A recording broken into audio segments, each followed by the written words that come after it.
IVM. Did you know that Parsis in Mumbai, instead of being left at the Tower of Silence after they die, are now cremated? And why? Because a cow fell sick in the early 1990s. Did you know that the smog in Delhi is caused by something that farmers in Punjab do, and that there's no way to stop them? Did you know that there wasn't one gas tragedy in Bhopal, but three? One of them was seen, but two were unseen. Did you know that many well-intentioned government policies hurt the people they're supposed to help? Why was demonetization a bad idea? How should GST have been implemented? Why are all our politicians so corrupt when not all of them are bad people? I'm Amit Varma, and in my weekly podcast, The Seen and the Unseen, I take a shot at answering all these questions and many more. I aim to go beyond the seen and show you the unseen effects of public policy and private action.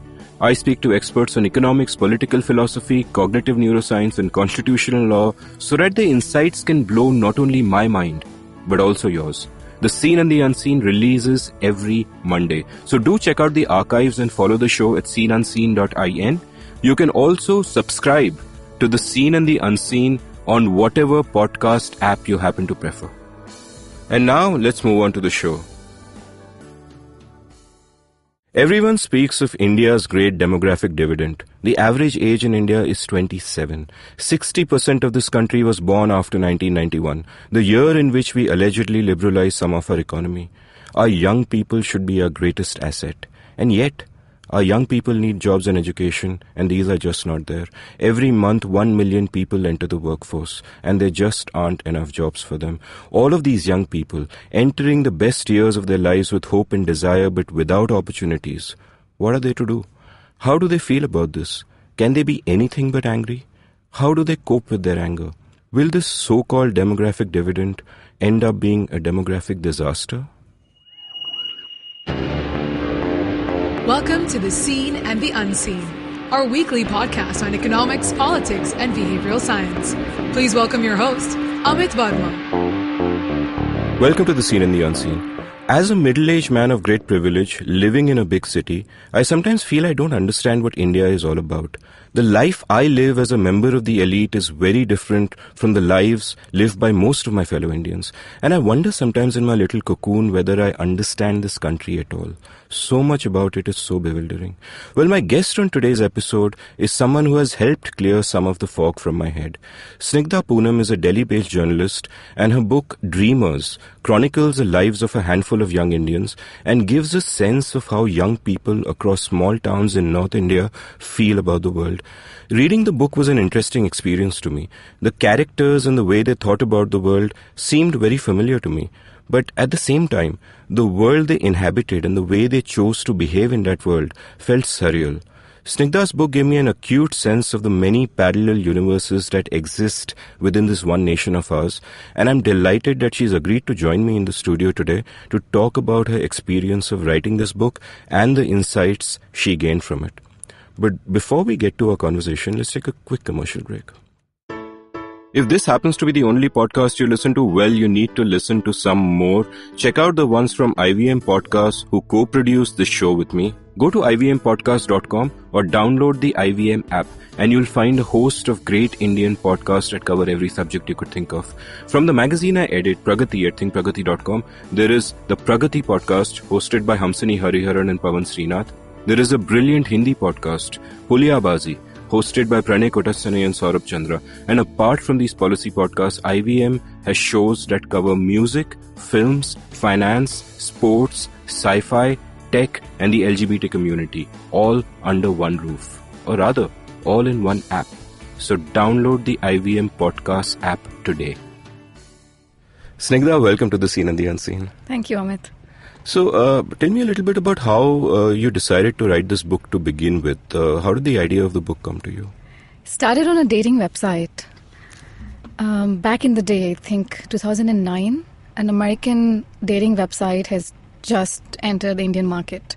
This was the time that everyone was talking about, like India's hundreds of millions of people joining the middle class. So it was just natural that something of that kind would tap into that market. So this website comes to India and suddenly everyone's on it. and I read a couple of pieces just announcing its arrival and its popularity, and I signed up for a long-form piece for the Caravan magazine, where I was working then. I signed up and I made a very basic profile, which is just, age, location, hobbies, etc. Put a very basic photo of myself and just let it out. And I wake up the next morning and I have hundreds of messages from young men, from 18 to, I would say, 32, 33. That wasn't so surprising to me. I expected some of that. I mean, not so many, but I expected some of that. But what surprised me that not all of these messages were, these young men declaring love or wanting to have sex with me or saying hi baby or the sort of stuff that usually comes in. A lot of these people, and I'd started responding to some of them, wanted to just talk to me about their lives because no one was talking to them. And I was a woman, I was real, I was talking to them, and they were in the smallest of, places, in the most obscure corners in India, places that I'd never heard of, like villages in Andhra Pradesh and the Northeast and Tamil Nadu, and of course UP and Bihar and the usual. And some of them were telling me the same things, which is like a deep feeling of frustration with where their lives were and with whatever prospects that stretched out in front of them. If they were in college, they didn't know if they were going to get jobs. If they were already working, they weren't satisfied with their income. If they lived with their family, they didn't know if they were fitting in, if their parents understood them. Most of them wanted to get out and make something of their lives, but didn't know how. And I mean, sure, there was a lot of anxiety about love and sex and romance, and I did write about that too. But this stayed with me, and I started thinking about that more deeply. But I just remained on the website and let these messages come. And then shortly after that, I wrote another story that took me back into the same world. This was something for the New York Times, and I used to keep getting these messages like spam, and I'm sure everyone did and still does, about this personality development classes. This was at least a huge rage in Delhi. So every day I would wake up and I had these messages saying, you can develop your personality for 2,500 rupees a month. Come to this London School of English in Patparganj or somewhere or the other. And so one day I just decided to show up because I was like, what is this personality? And who needs personality? In what way is it being developed? So I show up at one of these London School of English classes in Rajouri Garden. And again, it's crowded with the same kind of people who were speaking to me from across India on the dating website. These were some very young men. I'm talking 17, 18. They had come to Delhi from small towns and villages, and because this was Delhi, Rajasthan and Haryana and UP, and they were all either just out of college or had dropped out, and were all looking for opportunities in Delhi and just didn't know how to be in a big city, how to talk to people, how to face an interview, how to approach a girl, that sort of thing, how to order things at a restaurant or talk to someone in a bus. So this was they were looking to develop a more global personality. And how does it start? I mean, this was basically a class in spoken English. So it begins with an introduction: where are you from? What do you want to do? What are your hobbies? And then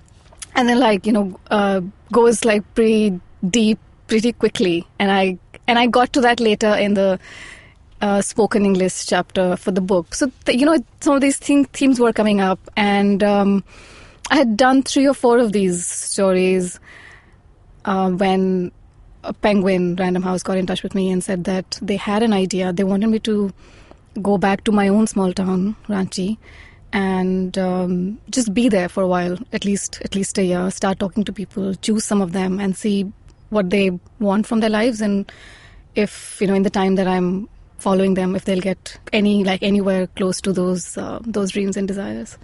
And what kind of preconceived notions did you go in with, which turned out to not be the case when you went? And what did you really learn through this process? How different is your eventual book from what you thought it would be? What did you think you would find which you did not?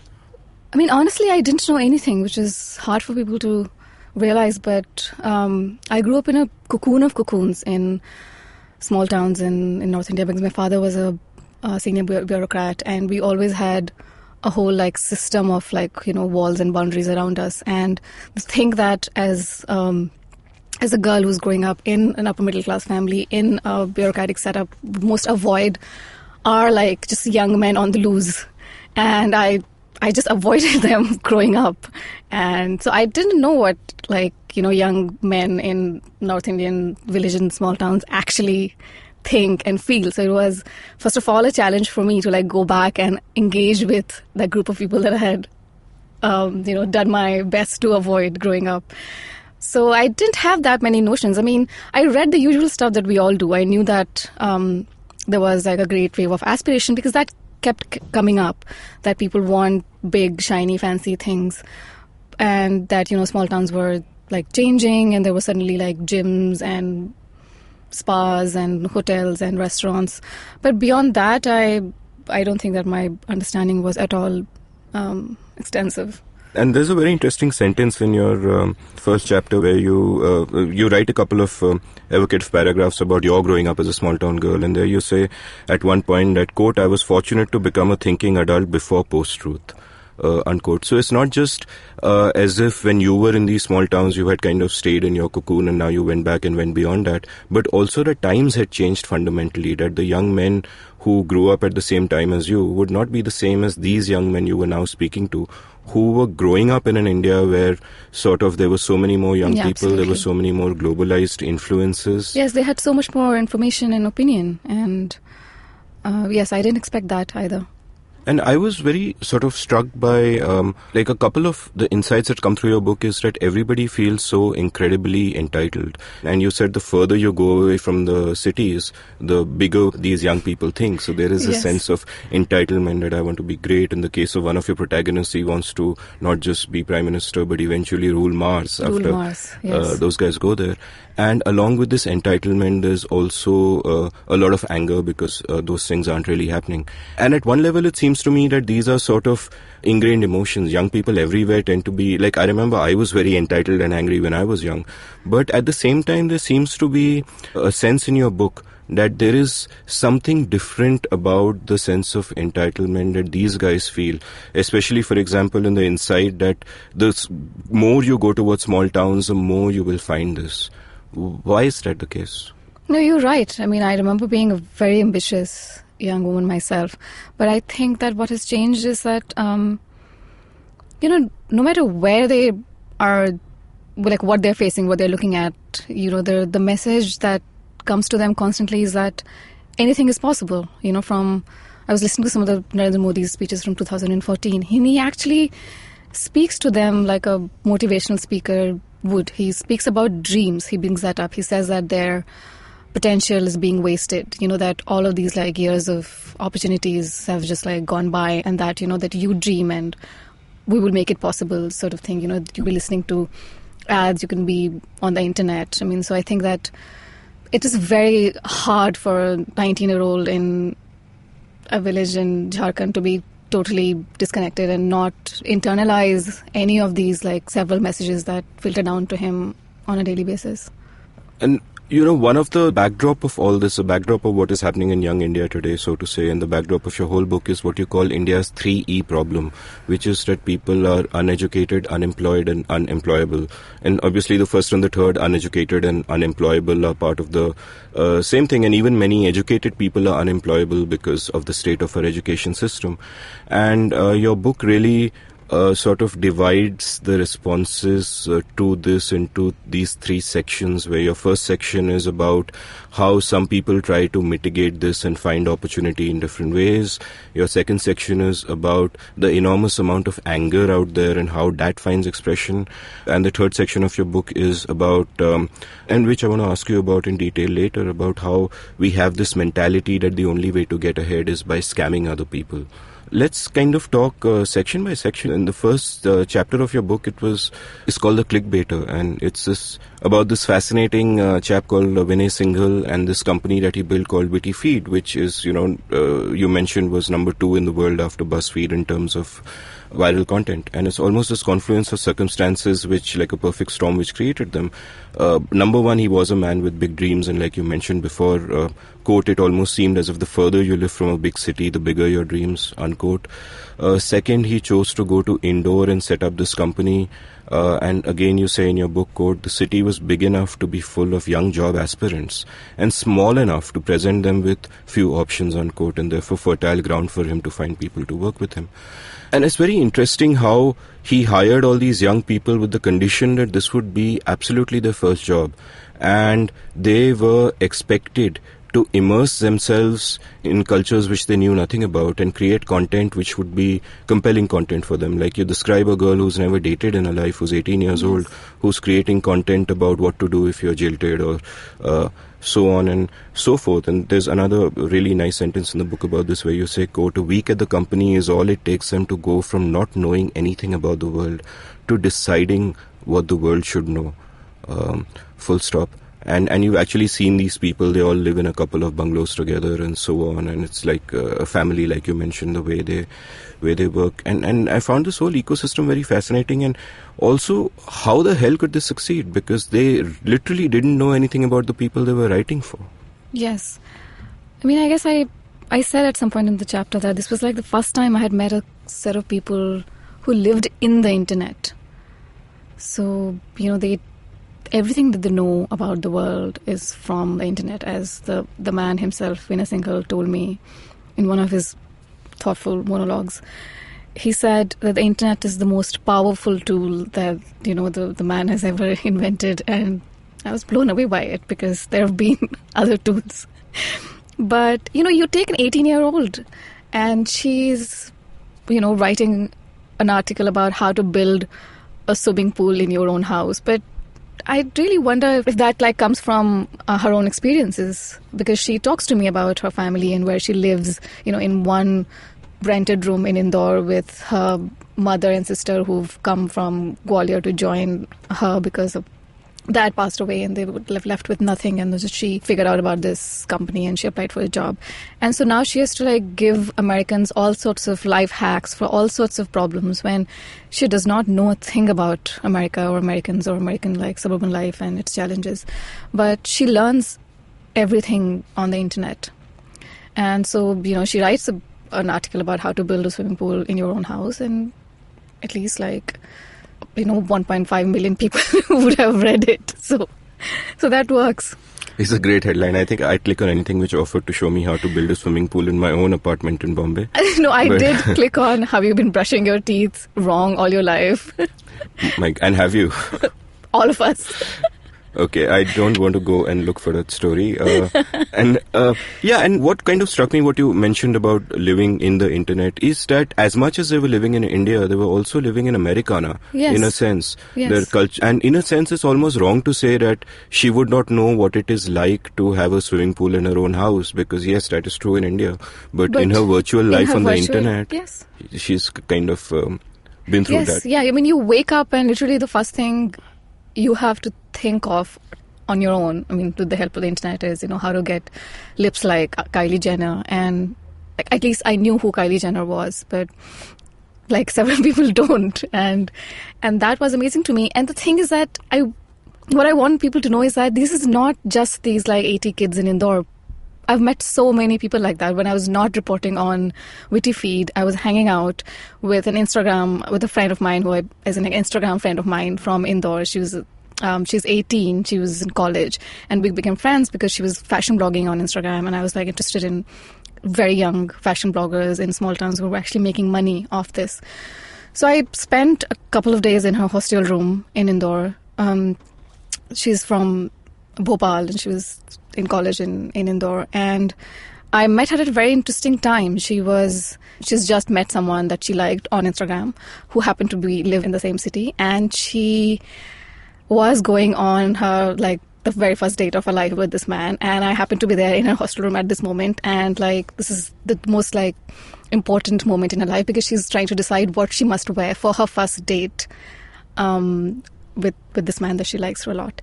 And she had only 3 options, and that I can't remember the third, but they were something that like Katy Perry had worn the previous day, or Selena Gomez had worn on her first date, and she chose Selena Gomez's outfit. Oh, wow. So you get small town knockoffs of this, which people buy.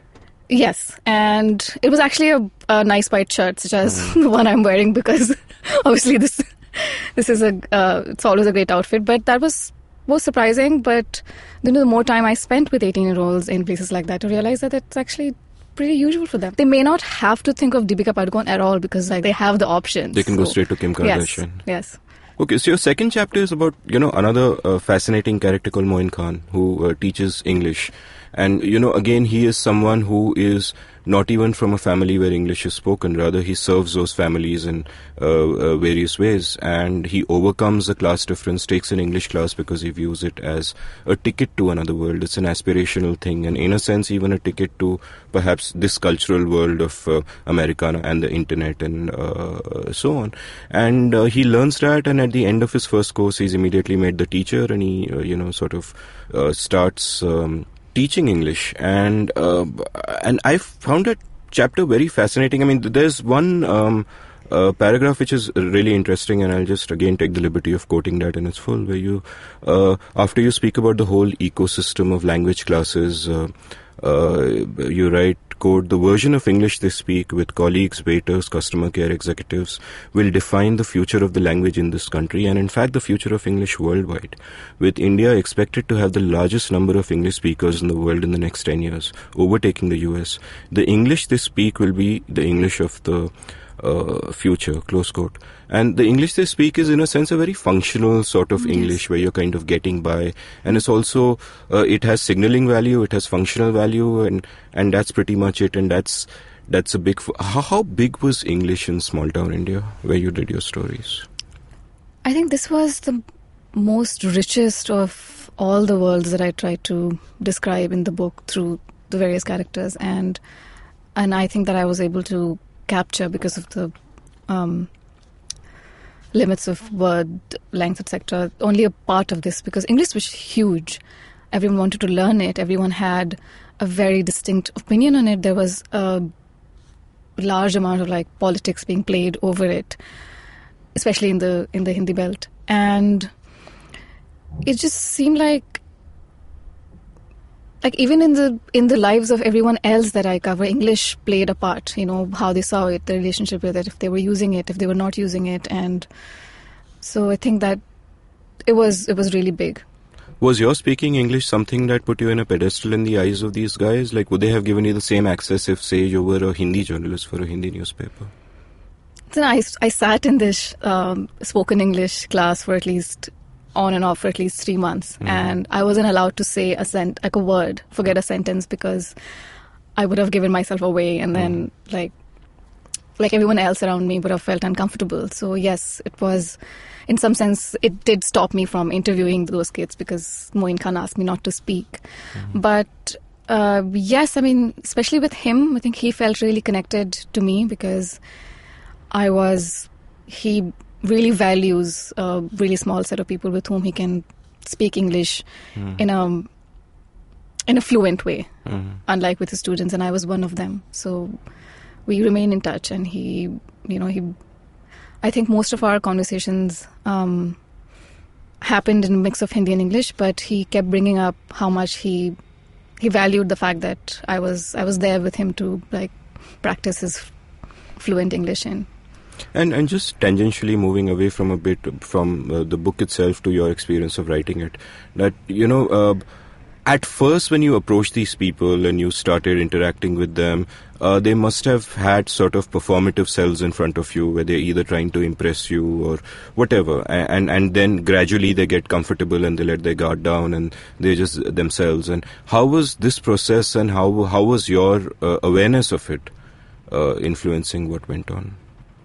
In some sense, because these were young men, and in some cases I wasn't that much older to them, there was some of them kept trying to impress me in one way or the other throughout. So I don't think that stopped being the case. In some cases, especially with the Mr. Jharkhand turned aspiring Bollywood superstar, he was just, from the first time I met him, he just he was vulnerable and honest, and he decided to just tell me everything, whether it was embarrassing or it was silly or it made him look bad. So there were some people like that, and especially in the case of the BJP member, the BJP Karyakarta, he was the most difficult for me to crack because he wanted to present an image, and so no matter what I'd said, he would just try to sound aggressive or tell me stories of great swagger and importance. And so I think that was one of the hardest stories for me to report because it took so many meetings over so many months for me to have a real conversation with him. Could that be because maybe the Mr. Jharkhand guy, because of the class difference, he just already put you on a pedestal and you're not someone who is not from the same society as him almost, and therefore he felt comfortable in opening up to you.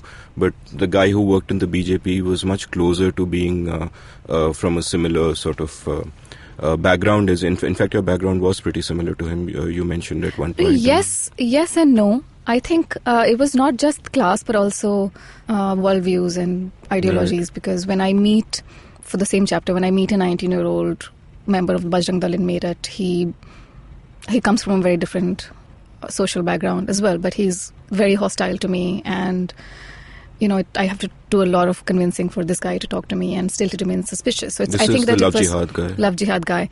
But I suppose, yes, class was always there. Like in the case of the Mr. Jharkhand, he had never spoken to a woman before. And even the female participants in the RAM shows that he had begun to do wouldn't talk to him because he didn't speak good enough English for them. So he did feel left out a lot. And I think we came to a point where I was meeting him so often that it seemed to him that we were dating, which was really odd because, I would buy him coffee and I would ask him questions and he would answer and I was taking notes most of the time. But he had never been with a woman in that way. So. And also, I'm guessing he had no exposure to journalism of the sort that you were doing where you write. No, I actually, so there's one thing that I decided to do pretty early on, which is to explain to them at great length what I was doing. So I kept bringing up the fact that this book was now, 1/3 done or 1/4 done, and that I was meeting these other people. And I spoke to them about the importance of their stories and what they meant in a way that was accessible to them. But still, as you said, they couldn't have understood fully what I was trying to do. And at some point he asked me if I was his girlfriend. And it broke my heart, but I had to tell him that I wasn't, and he mustn't think that, and we must keep meeting. But this was so the thing is, I wanted to be their friend. It was never completely an interview with any of these people because I spoke about myself, they spoke to me about themselves. It was more a conversation. But at the same time, I think that for some time he remained hurt, and then we got back to the routine. And there's that classic journalist dilemma there that when you do a story on someone, at some level you're using them as instrumental to your purposes, and at the other level you also want to relate to them as human beings and friends. Yes. And was this something you thought about, or something that was difficult? I did constantly, because there was this power imbalance, and there were so many additional tensions because of this male-female thing, especially because I was the only woman in their lives in this way, outside of their families with whom they were meeting, they were having coffee with. Sometimes I traveled with them, sometimes I followed them across cities, and obviously it made them wonder why I was so obsessed with them, or I was so interested in their lives. It happened to me more than once that someone that I was following in this manner asked me if that when is our next date or something, and so I had to explain again. So, but thankfully these conversations spanned years. So I think towards the end, they kind of got it. They kind of got it, and we remained friends. And they I think the most important thing to do was to also tell them a lot about myself, and I would talk about just daily lives, the way that we did before starting this podcast. We were I woke up and did this and did that, or my parents or my sisters or whatever. And that did make them feel a little more. Yeah, and I guess as long as you were completely upfront with them at the start, then that helps you get over the thing. You know that you're not being deceptive in any way, even if yes, they are instrumental to your story, but they know that you're very clear about what you're doing. So yes, so this took me about 3 years to report. I got married in the middle of it, and I told most of them that this was happening, and they felt really connected. They advised me, they asked me about the man's background, and they checked him out on Facebook, of course. Did they approve? Some of them approved. Some of them said that, marriage is a very important institution, that I must know that this is the right man. And some of them patronized about the values of marriage and living a more responsible life from now on. Because I mean, obviously they thought I was a weirdo, being a woman and being in all sorts of strange places at all sorts of strange hours, asking strange questions. So when I decided to get married, I thought that maybe this is when I become normal. It's very interesting when you talking about marriage and strong opinions on it. One of the most fascinating parts of your book, which made me really sit up with my eyes wide open, was in that English class where you're sitting with Moin Khan, and he organizes this debate on arranged marriage versus love marriage between the girls and the boys, and it ends into a screaming match where they're shouting at each other like it's Bhakts versus Congresses on Twitter. That was the kind of feel I got from your writing, where people who wouldn't talk across the aisle, the girls were almost segregated before the class and brought in later when the teacher came because they didn't want to intermingle, are suddenly just screaming at each other and getting personal. And what was that like? It's another thing that we don't understand, but the whole thing about love and dating and sex and marriage, just there's so much anxiety and dilemma about that, especially in the case of women, because I made friends with some of these girls from the English class, and wow, their lives were very complicated. I mean, each of them sort of knew that she had to ultimately go through arranged marriage set by family, but they wanted before that to get as much out of life as they could. So they had 3 or 4 boyfriends off Facebook who they were hiding from each other, and there were 3 or 4 phones on which they were playing this game, and it was quite amazing. And I think it's one of the reader questions we have, and I was going to ask you at the end of the episode, but since it's just come up, that your book is all about guys. And I think that's, with the exception of Richa Singh in one chapter, but I think that's kind of natural, because if you're looking at young India, a lot of what you visibly see is these disaffected young men who don't have jobs, and the women are sort of in the background, already suppressed, not so many options open to them, not really strong actors in their own lives as so many of the men are. Is that something you thought about during the book, or you just went with what came naturally, that these are the subjects of my stories? No, I wanted this to be about the mainstream, because I think that as a journalist, and I had been working as a journalist for many years before I began this, I was interested in the stories of resistance against what was this mainstream, which was male and young and in some sense more North Indian than South Indian, more upper caste than anything else. And so I just wanted to understand who these people are that oppress so many kinds of, so many groups of people. And the other thing I thought about was that I didn't want to make any effort finding anyone. I was like, what if I just arrived in a place, walked down a street and start talking to people? That's the kind of thing that I wanted to do. I was like, what is really who are these, the most visible people if you leave your home or hotel in a North Indian town? Are young men. Yes, are young men. They have very little to do. They are literally all over the place. They are very eager to talk, and I'd never spoken to them, so I wanted to ask them what was going on in their lives. A friend of mine who just came back from Bihar painted this picture to me, where he said that whenever he'd get out at a railway station or walk out on the street, he'd see this almost surreal sight of many, many, many young men just standing there doing nothing. Just standing there, yes. One of the things I did reporting from Haryana a couple of months ago is just take random photos of public spaces, streets or railway stations or bus stands or whatever, and with no frame in mind or any structural ideas. And I came back home and I started looking at the photos and counting the number of men that are there in every photo. And it's amazing because all of these pictures are full of men. There might be 1 or 2 women in all of these places that I went to for reporting, in police stations and courts. And so that does tell you something. And I think it's those men that I wanted to speak to. And it's kind of a haunting image, just men just standing there, hundreds of young men not doing anything, and that kind of makes you worried. So I want to sort of now move on to questions about the second section of your book, the anger section in a sense, but let's take a quick commercial break before that. Hey, it's been another great week on IVM. Are you following us on social media yet? If not, you definitely should be. We're IVM Podcast on Facebook, Twitter, and Instagram. Last week, we released a brand new show called Know Your Qanun with lawyer Amber Rana. This week, Amber talks about the laws and rights related to sexual harassment in public spaces. On the Kinetic Living Podcast, Urmi talks to none other than Rajesh Kumar, aka Rosesh from Sarabhai vs. Sarabhai, to talk about his fitness transformation. On Shunya 1, we had an interesting conversation about all things money, insurance, and more with Mukesh Kalra from ET Money. On the Kolaba Cartel this week, Abhishek and Gauri talk to me about their philosophy of building and organizing a team. On the Scene and the Unseen, Amit Varma talks to the journalist and author Snigdha Poonam about her first book, Dreamers, which chronicles the aspirations of a young India. On the Pragati podcast, Pawan and Hamsari decode the concept and the meaning of the term Swaraj with Professor Akash Singh Rathore. We have also released a new podcast called Woody Woodpecker with Rachel Lopez, where she deciphers a new word every week. I'm not revealing what this week's word was, so check it out to make sure. Also, guys, we are hiring a new producer, a social media intern, and a graphic designer. If anybody's interested, please apply to jobs@indusvox.com. And with that, continue with your show. Snigdha, welcome back to the show. Thank you. I now want to talk about the second part of your book, which really has two chapters dealing on how people deal with their anger. And the first of them I was sort of very struck by because your two main characters in that, one of them is someone who breaks up love jihads in Jharkhand, I think, right? In Meerut. In Meerut, who breaks up love jihads, and the other is a Gaurakshak.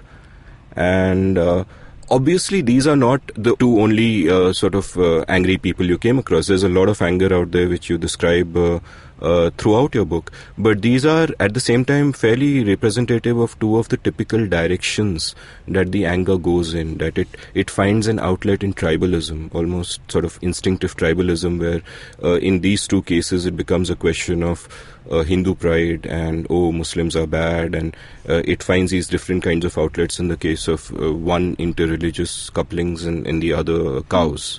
Yes. How widespread is this, and did you feel that this is the most natural outlet for their anger? Yes, I mean, the one of the people that I describe in the book is very different, though. I mean, he's middle class. He's a very respectable member of the BJP. He's a part of their discussions on elections and election management, etc. And he's very different in that, when I start speaking to him, he's talking about big, grand things and not like beating up people or breaking up. Imagine love jihad. He's talking about Gandhi and Nehru and, the imbalances of power in the world and like civilizations, like histories and how to rethink them. And so we keep having these conversations, and I keep thinking that maybe something will come out of this, but towards the end, as it becomes more and more open with me, he brings up some of the same things that these Bajrang Dal Karyakartas in Meerut or the Gaurakshaks in Haryana bring up later, which is, that Hindus have been treated badly in this country, or, Muslims are reproducing too much, or, Dalits are taking all the jobs, or, the women just don't know their place in the society anymore. So that's the same sort of stuff. And I think that those are the same set of things that I kept hearing from like young men, at least like across North India, no matter, what their social background. And so, yes, it was pretty widespread. I try to choose people who had more to say about that, whose stories were more complicated than I could find something about them that wasn't obvious in these statements. And, I'd always thought that tribalism or the tribal instinct, in a sense, is ingrained within us. And it's just that as societies progress more and more, culture mitigates that, and there's no reason to be tribal. And that instinct is sort of mitigated simply by culture and enlightenment values and so on. But what seems to be happening here is that tribal instincts evolved in times of scarcity.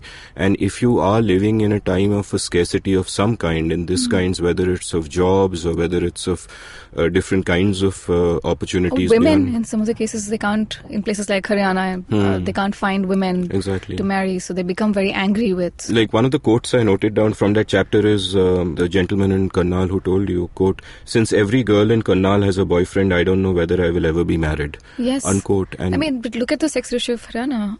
It will be very difficult for him to find a bride, and he is concerned about that, and that makes him very angry, and he has to find an outlet. So, and so therefore, are these people also, in a sense, India's incels? In a sense, yes. And are these therefore scarcities of jobs, scarcity of sexual opportunities leading to this anger, which obviously will then take a tribal form? It's almost inevitable. And would you then say that is something that's gotten worse over the last few years, and it actually seems to be happening worldwide in different forms? And if so, is it going to continue getting worse? So first of all, I wish that it was only simply a lack of opportunities that drove these, thousands of men across India to murder and maim people. But it's something deeper than that. I mean, I have now reported on Gaurakshaks alone for some years, and I've met so many kinds of Gaurakshaks. There are people who are middle-aged and who are doctors, and there are 23-year-olds who have ice cream shops, and there are, this guy's in the book as an insurance salesman. So it's not always that they don't have anything to do. I think the source of their anger sometimes is deeper. Sometimes it is not how they are doing, but how people who shouldn't be doing that well are doing well or doing better than them. Like in the case of this chap in Meerut, he's angry at how the young Muslim men in his neighborhood have been able to build houses or date attractive women that he would like to date. So he's angry about all those things, and in some cases it is about jobs, but it's not always about their own lack of opportunities or jobs or upward mobility. They're equally angry about the fact that the people who should have remained below them have now surpassed them in either income or education or attraction to women. Really can be anything. And then especially in some of the cases in the more patriarchal belts of North India, I think Haryana for one, there was this deep-rooted anxiety about how that their families weren't respecting them, that their mothers and their bhabis and whatever, the women in the family or the older male members of the family was not giving them the kind of izzat that a young man at that age should receive. So that also played into this anger that some of them did turn card-carrying Gaurakshaks because of that, because they felt like if they did go out on these raids night after night carrying revolvers and coming back with these amazing stories and WhatsApp photographs of rescued cows and beaten up Muslim cattle smugglers, then they will regain that kind of respect in the eyes of their own families, their own neighborhoods, their own local police thana, their local RSS shakhas, etc. And that's kind of the scary part of this. In a sense, if you have anger, if you're driven to these tribalistic narratives, it would be okay if you express that on the internet and you troll people on Twitter, but in your everyday life, you're forced to behave normally because that's a society. But in the case of all of these people that you've written about and that you mentioned in that chapter, they are incentivized to actually act out their violence because that's a way of raising their status within their in-group. So it's not only that they feel this resentment, but there is actually, they raise their own social status by, in the case of the gentleman in Meerut, just beating up couples on Valentine's Day. In the case of the Gaurakshaks, just doing whatever it takes to sort of fight something which is really imaginary in a sense. And at the same time, and I hadn't fully even explored it by the time I wrote the last draft, but the levels to which, because this is only happening right now, the levels to which that anger is channeled institutionally. I mean even in 2014 or 15 when I was reporting this book, I found several smaller groups of Hindu interest cropping up everywhere, not just the usual RSS and Bajrang Dal and VHP, but Akhil Bharat, this and that, or, Meerut Shakti, this and that. Or the kind of people who killed Kalburgi and yes, Gauri but Lankush, now these groups are really multiplying, mushrooming, whatever you call it. Like, you can go on Facebook, type any city, the smallest of towns in India, and it'll have at least like a dozen of these groups. I just keep doing this from time to time just to track the progress of this trend. But the smallest of towns... No, you don't. You're a closet bigot. You are a fangirl. They will have Akhil, Bharat, blah, blah, blah. And there will be like dozens of these groups. Some of these like members will be common, but most of them will...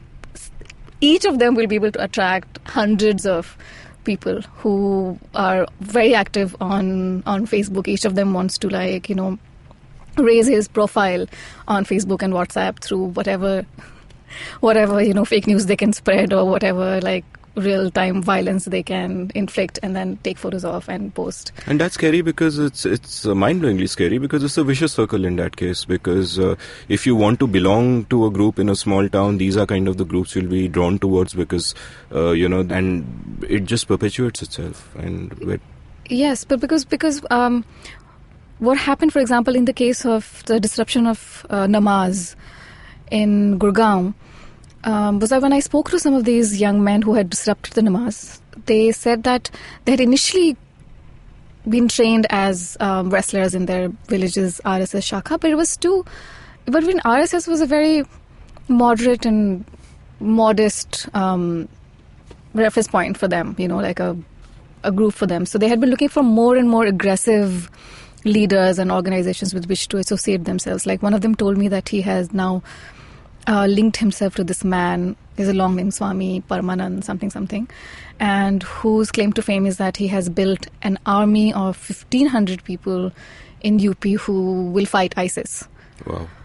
And all they do all day is just do arms training and this engage in this very alarmist view of the future of India.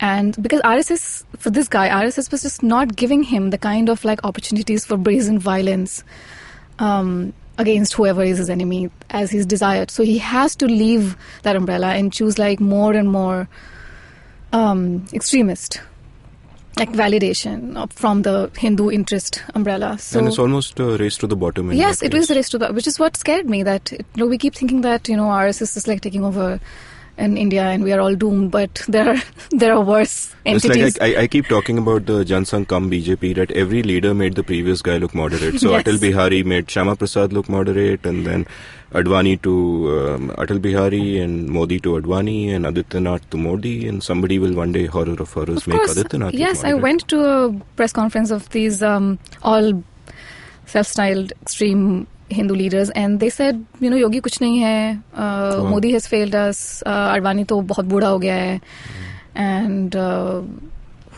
take any name, they were like, Togadia has vanished after fear, so it's us, and it is going to be our revolvers and lathis. Which means inevitably they will never feel satisfied with any of the people who go into politics, because those guys will be moderated by Absolutely. necessary compromises, and therefore eventually these people will want to take the law into their own hands. They are. I mean, that happened in the case of exactly. the namaz in Gurgaon. Exactly, yeah. And that Swamiji's paramilitary force of 1,500 people should just be airdropped to actually fight ISIS in Syria. That would be nice. But they will fight namazis in Gurgaon. Yeah, so in Gurgaon, so, which is even worse. Or infidels like us who are born Hindu but dare to be secular, or whatever it is that we are. Yes. And all of these people naturally are not just bigoted, but they're also deeply misogynist.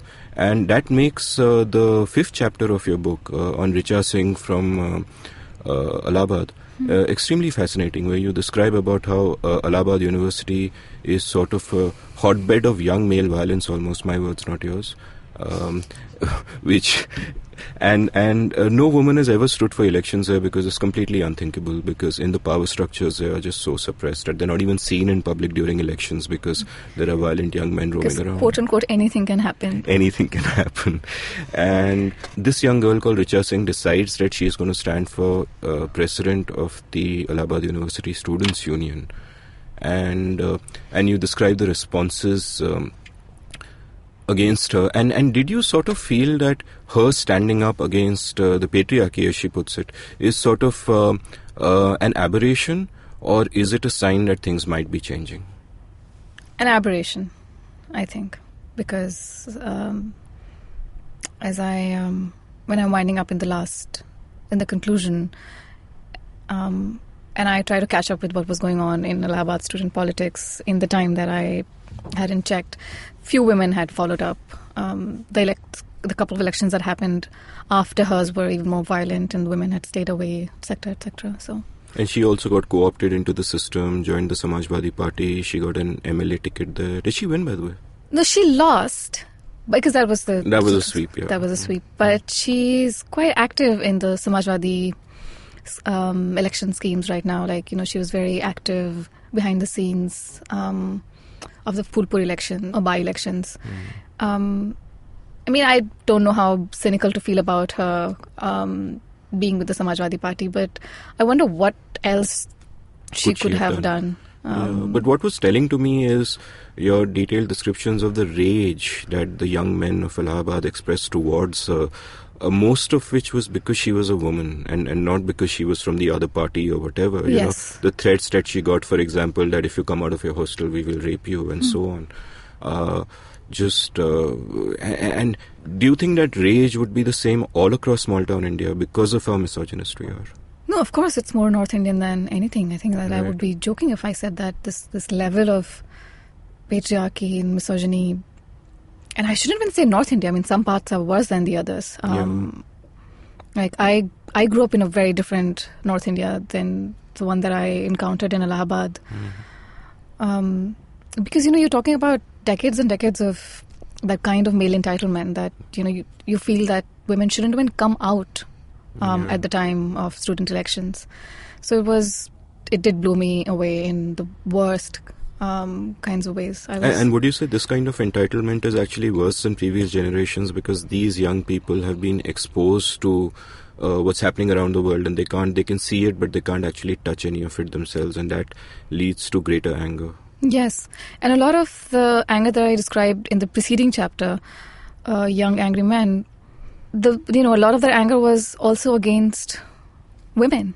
In most of these cases, they were angry that the women around them just weren't behaving the way that the women should do, and in some cases simply that they had no hope of finding a wife. Or in the case of the love, the Bajrang Dal Karyakarta in Meerut, after a whole day of being hateful about everyone else, to me, I go back home, I go back to my hotel, he goes back home, and he sends me a message on WhatsApp saying something. And I look at his display photo, and it's a red teddy bear or something. And I was like, wow, you're a softie. For all your, I'm going to kill and finish the all my enemies. The metrosexual love jihad warrior. Yes. With the sensitive side. Yes. He will beat up the couple and then he will cry for them. Yes. Or then he will put makeup on their corpses. Sorry. So, moving on to sort of the third section of your book, which was also kind of fascinating and entirely expected in terms of that was a part of the book which was sort of least surprising to me in a sense. I mean, a lot of things about your book were eye-opening to me, but the fact that at one point in the book you say it seemed much easier to become successful feeding on other people's dreams and following your own. And, just to take a slight digression to economics, this is something like Jagdish Bhagwati once said was a difference between China and India, where he said that in China, people tend to be profit-seeking, but in India, people tend to be rent-seeking. And I actually have a theory that this is partly because of the structures of our government, where government is so all-powerful and so pervasive that the easiest way to make money is actually to feed off that power in some way, to either rent-seek or to essentially play a zero-sum game where you're exploiting someone, and not a positive-sum game where you're trying to do something which will create value in somebody's life. And like even the English teachers, for example, the English teachers are playing that positive-sum game. Yes. And the fixer... Mr. Prasad are playing that positive game where they're trying to do things for other people and they're both benefiting. Yes. But a lot of the people in this last section of your book, the scammers, which I think is much more representative of India and not just small town India today, but India since I have, in all the years that I've spent here, is that people have this scammy mentality of how can I exploit someone and make money rather than how can I add value to the world. And if anything, I'd imagine that is probably getting worse because of the scarcities that we sort of discussed, that it's just this attitude that the one way to get rich or to make money is to exploit somebody else. Where if you're not scamming somebody, you're getting scammed, that kind of mentality. And I also felt that, the people you mentioned in the first part of your book, the guys who are making something out of their lives, Vinay Singhal or Witty Feed or Moin Khan, the English teacher, are in one sense the outliers. Yes. In a sense, they're not all like that. It would be the survivorship bias to say that that's your typical young Indian. They are the lucky guys who actually sort of found that way. But I would imagine that your typical young Indian would fall more in the people you describe in your last couple of chapters, the scamsters who are either scamming or getting scammed. Would you agree with that? Absolutely. And I think that's like, you couldn't have been more right.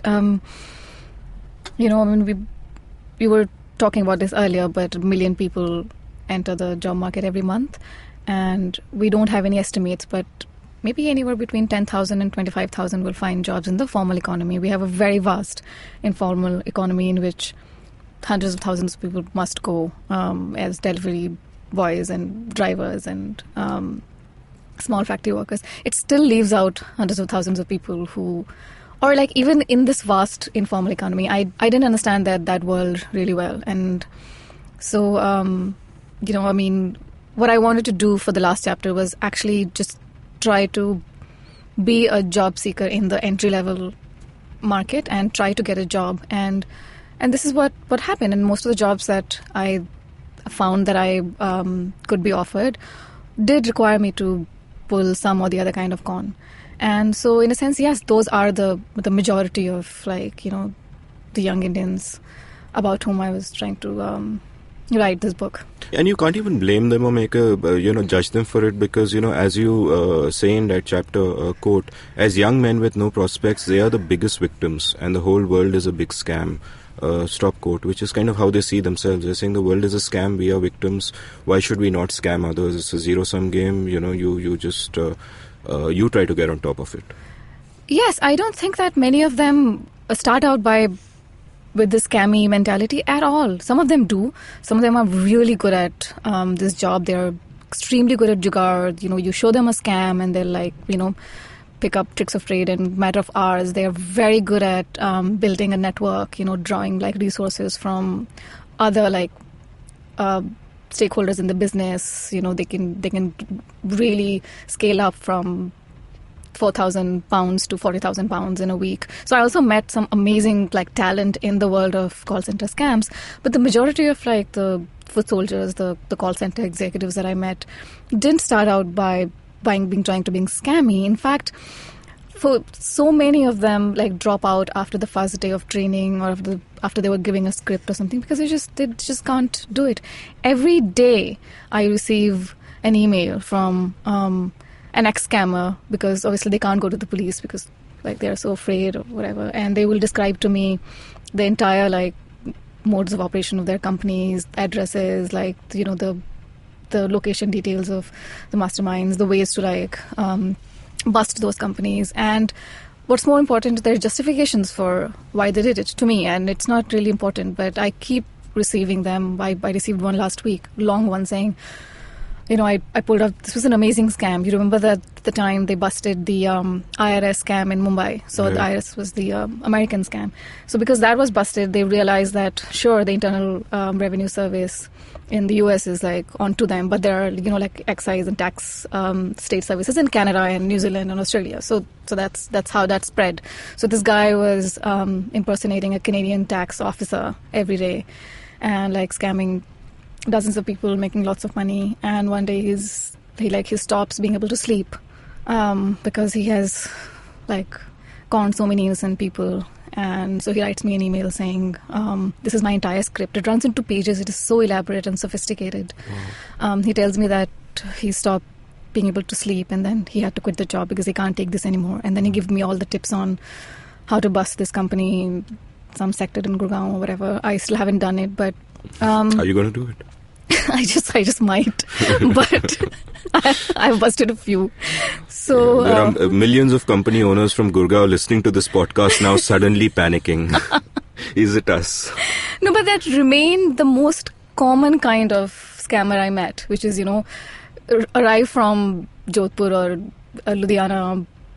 They're inundated with like these job offers on the internet of immediate incentives and like crazy career growth. They show up at a company, it's gone. They think, bas 2 mahine kaam karna hai, and then I'll get out. I'll have like 40,000 in salary. I'll have like couple of lakhs in incentives, and I'll do something, mainly startup or find a real job. It just doesn't work out. There was this guy who told me that for 2 years he went from like job ad to job ad in Delhi. Like he said, मैं कहाँ नहीं गया, Gurgaon, Noida, Faridabad. Everywhere I went, ma'am, I was required to like do some or the other like unethical thing. At some point he cheated someone who like an old guy who just wanted to change his Facebook password but didn't know how to. So he looked up, how to change it. This must be really old, how to change your Facebook password. And there are companies who, obviously based in India, who advertise their services in that field. So he called up this call center in India to change his Facebook password. And this scammer took all his money in the bank. And anyway, it's a sad story, but many of them have like sadder stories. Sounds like my dad. Yeah, how to change your Facebook password. And really sad because many of these scammers have been scammed into scamming. Yes. It's yes. So I have one last question for you, but before I ask that, we have a bunch of questions which your legion of followers on Twitter have of course sent us. We put out a call on Twitter asking for people to send questions. And we got 9 questions from there, and there's a 10th question which a friend of mine sent me on WhatsApp. So which is again a tremendous We should advertise this on WhatsApp. Yeah, we should set up one of those. You know so many people who run all these WhatsApp groups. I do. I met one who ran 100 WhatsApp groups of hatred. You mentioned that. Yes. And the local BJP IT cell yes. of Jharkhand, I think, was it? Haryana, okay. Sorry, it's all the same to me. I was born in Haryana, people. You weren't born in Haryana. I was born in Chandigarh. Okay, fine. Yeah, and my dad was in the IAS in the Haryana cadre. So, oh my God, you could I've argue said so many bad things about Haryana. Please forgive me. And bad things about me as well. Right. So, okay, here's one from my friend, and he's been a guest on the show in the past, the legal expert Alok Prasanna Kumar, who asked a very good question. If you had the power of a god to fulfill the dreams of one person you write about in Dreamers, who among them would you choose? I think the English coach, the Moin Khan. Because he's actually adding value to the world and making the lives of others better. He's a nice guy. And that too. Yes, and he really, his journey has been remarkable. Mm-hmm. Are you still in touch with him? I am still in touch with him. Okay, and excellent. So this was from Alok Prasanna Kumar at Alok Pai on Twitter. Then Apekshita Varshni at Apekshita V asked a question about, she quoted a para which Taleb had written about the fallacy people tend to commit when they talk about the youth. I won't really ask that or quote that para because you're not committing that fallacy, which is essentially the survivorship bias kind of thing. I think you answered it yourself. Yeah, initially. so yes. I since you're not committing that fallacy, we will not ask the question about it. Then Internet Bindu at Internet Bindu asks, given lack of jobs, inequality, etc., it seems India could be a lot more violent, like say South Africa or Mexico. Do you think there's a risk of those countries' levels of violence in India? India has the world's second highest rate of murders after Brazil. So we may not immediately see India as one of the most dangerous countries on this earth, but it is. And also, if Internet Bindu like me lives in a big city, it's possible that they're biased by their immediate surroundings and don't really realize how terribly violent small town India is. And everywhere, I think there are, Indians murder thousands of people every year. And the number one motive for those murders, if I'm not wrong, is personal vendetta. And a lot of this personal vendetta, and this has been studied by at least a few people, comes from these hundreds of millions of young people who are not gainfully employed, engaged. So there's a lot of like anger and frustration. I prefer the word gainfully engaged because that has multiple meanings. It addresses the other side of the issue also. And a lot of this violence is not something that you can ever measure. For example, the implicit violence against women, which is constant and pervasive, and not just that, but I think that each kind of like violence, and because I've been reporting on conflicts for the newspaper job for so many years, but if you take class or caste or gender or religion, I keep running into the same sort of like anger, and it's always like, young men at the center.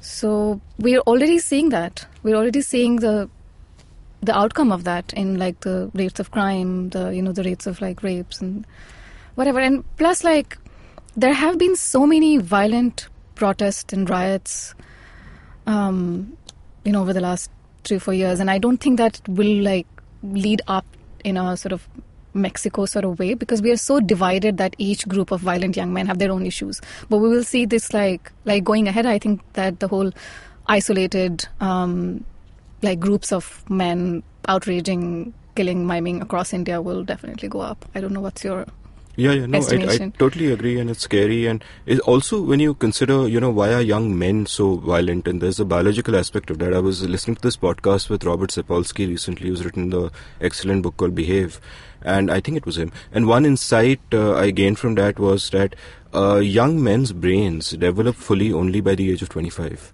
No so way. That's how long it takes to actually socialize. Your brain is still developing, which is why you find so much violence in the years before that. And women's brains develop, I think, by the late teens. So they are already more chilled out, socialized, and you're likely to see less violence from them. And of course, there are various other cultural and biological factors for that. But this is kind of interesting amazing. that, and leads to also then deeper philosophical questions of, should you hold a man at 30 necessarily culpable for violence he committed at 20 because, hey, he had a different brain? I'm not arguing that he should, by the way, but these are just interesting sort of philosophical questions. Now there is a question from someone whose name on Twitter is RK2832, but their Twitter handle, and I noticed this, is at RK28321, that extra digit at the end. So I don't know what that means, but this person because there may be other RK238. So he had to add a 1 to so just to clarify which RK2832 this is, the one with the 1. And this person writes, please ask her to do the same journey in South India, and it would be interesting to compare both similarities and differences. So I'm not going to criticize you for writing a book that you didn't set out to write, but just speculating aloud, what do you think the differences would be if you went down south? I have spoken to several young men My apologies for assuming this. In South India. They didn't feature in the book. But yes, I think that it's less patriarchal. I think that if there are aggressive men, then they aren't as like visible and as like outspoken as you would find in UP or Bihar. Why do you think that is? I think there are like, there are the cultures in North India are, there are obviously some very clear reasons. I mean, education is really big. Some of things that the men in South India take for granted, the men, such as I was speaking to in North India, found very hard to grapple with. The women going to school or wanting to leave their homes or live in the cities or work, like those things agitated these men. Whereas I think that in parts of South India, those have become norms. So that's one of the reasons, and I think there are like deep histories of patriarchy in parts of North India that probably parts of the South haven't been subjected to. There is a general kind of turbulence to life in North India for all kinds of reasons that there isn't in the South. But at the same time, I think plainly in terms of aspiration, I think I've heard the same things from young men in Kerala and Tamil Nadu about outsized dreams and ambitions and frustrations with where they find themselves in life. So I don't think that would have been that different. But the responses to it are more modulated. No, I mean, my last conversation with a 22-year-old in Kerala went something in the same way. He said that he's like, he can't take this. He was going to the ways are different in that he was going to the Gulf. He said that he wanted to make a lot of money and he didn't have enough time, so he was going to just emigrate in Dubai or Riyadh or something and just like make large amounts of money. Although he was like reasonably placed with his dad's like factory in back home, but it just wasn't enough for him. I think but at the same time, he was deeply traditional. He had married a woman from his own community based on his parents' choices, and he believed, he wasn't like a liberal when it came to like women's choices and agency, but in terms of like ambition, he just wanted to, he wanted no compromise. Right. I mean, I have friends who advocate for a united nation of South India, which is distinct from North India, and I think after reading your book, they'll say, yeah, we really need to do that soon. The next question is from Mohit at Mohit Singh R. I presume there are other Mohit Singhs, so he had to add an R. How many Mohit Singhs must there be I understand. In this world? Yeah, this I completely understand. Why the R? Reformist, perhaps. That's what the R stands for. Anyway, so Mohit at Mohit Singh R asks, how are the aspirations of young married women changing? I didn't really speak to that many, but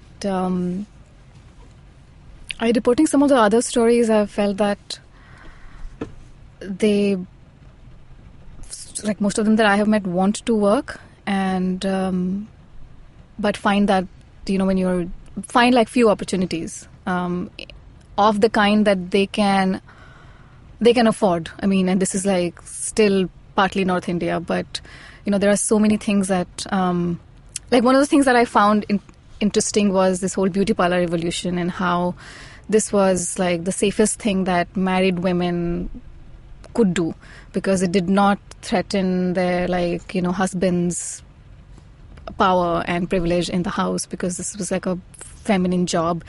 They could set up something in their own house, so it didn't interfere with homely, wifely duties. And you could and yet you could this is the skill that is like actually taught so widely, and you can easily like sign up for a couple of months course, that it doesn't really, it's affordable and no one minds. And I wanted, this is like this whole beauty parlor training revolution, something that I started researching, but I dropped after some point, but I want to return to, and I guess I'll have more answers by that time. So your next book can be on beauty parlors. No, my next book is a love story. It's a love story not set in a beauty parlor. Oh God, you've broken my heart. Okay. The next question, and it's a good question. It's by Stupidus Suburbanum at Rajat Gururaj, and he asks, I notice in the book, even though there are terrific descriptions of young people and their lives and struggles, there is less in terms of a framework or a theory of understanding the choices that the dreamers are making. So the question is, what is a way of understanding this? I really don't like frameworks. If I wanted to deal with frameworks, I would have become an academic. I don't want to be mean or rude, but I didn't write this book to explain things. It was just stories that attract me, and it just happened that I was attracted to some of these like stories of young Indians because they happened to be interesting and dramatic. And sure, I cared about what adds up towards the end, or what becomes of them, or what becomes of their future in these countries and the worlds. But these are stories, and you should make of them what you like. We know enough about where India is at to make sense of them, that I don't have to, put a paragraph after each scene. But at the same time, I feel like there are so many books that at this point, if you wanted to know about the white majoritarianism in US, you could find. And I wish that more people wrote books about this. I mean, books of stories, books of ideas, books of frameworks around the topic. And I'm just stuck in this position because I'm the only one who's written a book of this kind. And so many people ask me for what context or broader framework or solutions-based setup through which to see this, and I'm not your person. No, in fact, I have to endorse that and say that one of the things I really enjoyed about the book and I found tremendously impressive was that it's great reportage with absolutely no pontificating. You're not coming up with your own theories on why things are the way they are. You're just... and I completely buy that point that there is space for those kind of books to be written also. I would have loved to read one before I started reporting this, or while I sought answers. We shall put the onus on Stupidus Subramanian at Rajat Gururaj to write those books. My next book will have absolutely not a line of context or explanation, and we shall see. What do you mean by that? It'll have it's just a story. Okay, there's just a beginning, middle, end, and there is like don't. You may not even know where it's set. So. Yeah, and I think storytellers are more important than framework setters because we need the stories first, and also framework setters mostly talk through their ass. The next question that will be edited out, no? No, of course not. Yeah. Said the famous framework setter himself, by the way. I have a framework for this as well, right? Which everyone knows. Okay, so the next question is from Digambar Rana at Digambar Rana 07. Please talk about consumerism, merits and demerits of it. Not sure what he means by the question, but can I find a way Can you please answer this for me? Because I'm not qualified. I'm not sure what the question means or if the person has read the book, but I suppose one way of rephrasing it could be that given that these people are living on the internet and they're exposed to so much American culture and Kylie Jenner or whatever, is there also sort of a growing materialism? For example, in the case of the person the girl you mentioned, who buys knockoffs of dresses by Katy Perry or whoever. And is that in much the same way as the knowledge of English is that a part of that whole recipe of aspiration? Yes, it's clearer to me now. And yes, I was surprised that 3 people who I spoke to who didn't know each other and were in different parts of India said the same thing to me when I asked them, or I didn't ask them, about what their goals were in life. And they said various things, but one was common to each, and it was an Audi car. And I thought, how does that brand become so central to their imagination of the good life? But it has, and I'll never understand because I'm not their age. I don't know what they consume on a daily basis for them to think that Audi is like the... So they want an Audi car, yes, basically. They want an Audi car. I mean, they said various things, farmhouses and people should travel the world, that sort of stuff. Or a company that's worth this many millions, or that many millions. But Audi, just that constant. It's very interesting because my mind flashes back to the Satyajit Ray film Pratidwandi. Have you seen it? No. So it's a film made in the late 60s as part of the Calcutta trilogy. It's about an angry young man who's searching for a job. Right? Angry young man searching for a job. Sounds familiar? Yes. And but during the film, when he's at his height of frustration, he sees a guy in a Mercedes on the road kind of knock someone over, or a driver. And the crowd goes wild, and I think they start stoning the Mercedes or something. And he sees the logo. There's a close-up of the logo, if I remember correctly, and he starts stoning it as well. And it becomes a symbol of sort of aspiration and oppression at the same time.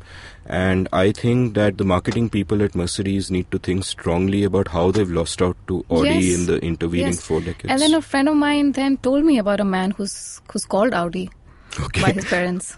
So that's so that he can aspire to that sort of life goals. Right. So if you were to have kids, what would you name them? I think having kids is immoral. I agree with you. Strange. Where have I heard that before? Okay. So, yeah. Okay. The next one is from Ishan at Ishan Saraf 179. Quote, I simply loved her book, The Dreamers. However, most of the stories in it are of North Indian people. Could she also regale us with a few from the South, Northeast? We already answered that. Also, he says, what measures, according to her, are necessary for an increase in women labour participation rate? I'm sorry? In women labour participation rate. I mean, even in the first part of your book, you mention about how as more women are entering the workforce, more women are dropping out. There's actually been a decline in the female participation. Yeah. So Ishan asks what measures are necessary. But I'd also say, why do you think it's happening, since we're on that?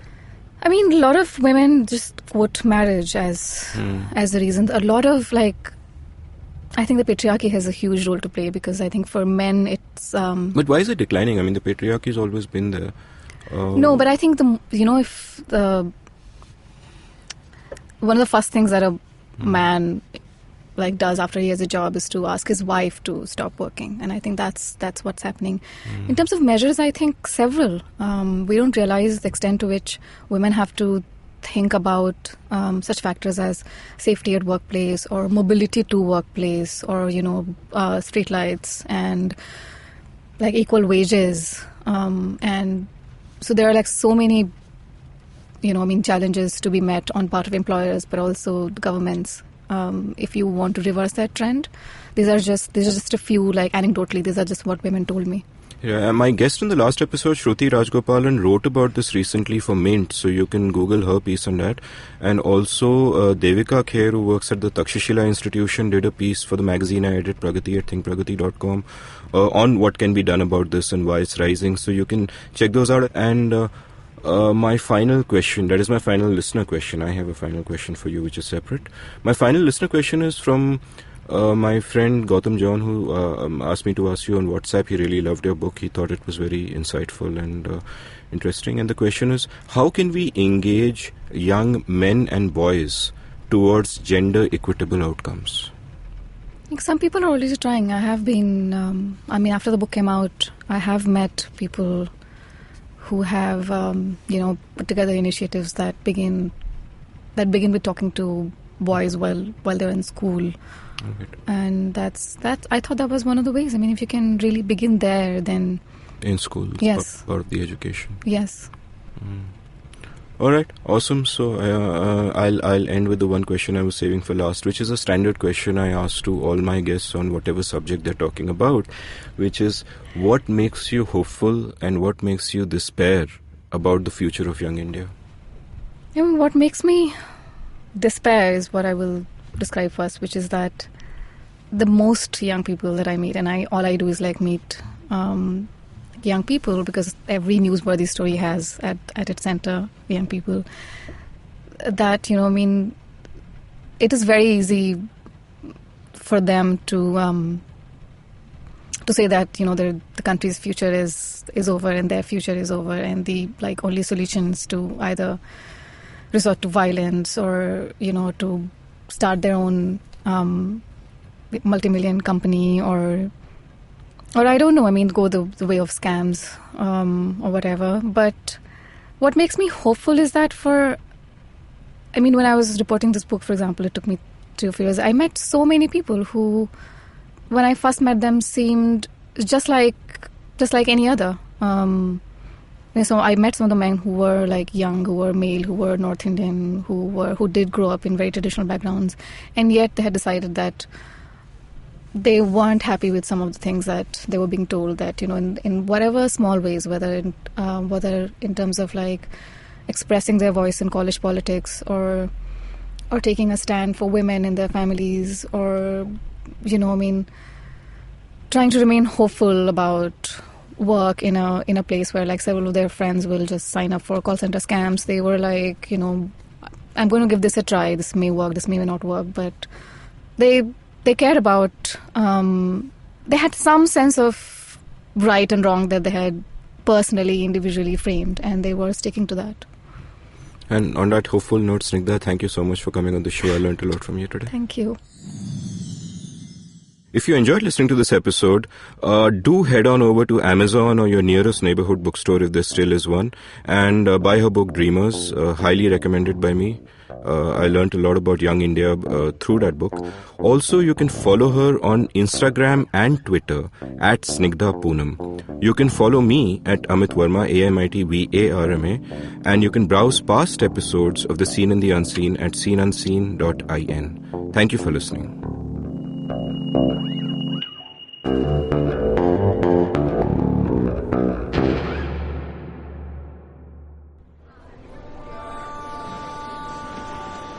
Did I just catch you on your way to work? Or did you end up pulling an all-nighter? Let me guess. You have a packed schedule for the day, the week, and probably the month and the year. That's a lot for your mind to handle, don't you think? This buzzing chaos also brings tons of negative thoughts. Am I right? Try spinning that bottle in a positive direction with me, Chetna, on the Positively Unlimited podcast, every Monday on IVM Podcasts. It's time to change your life one alphabet at a time.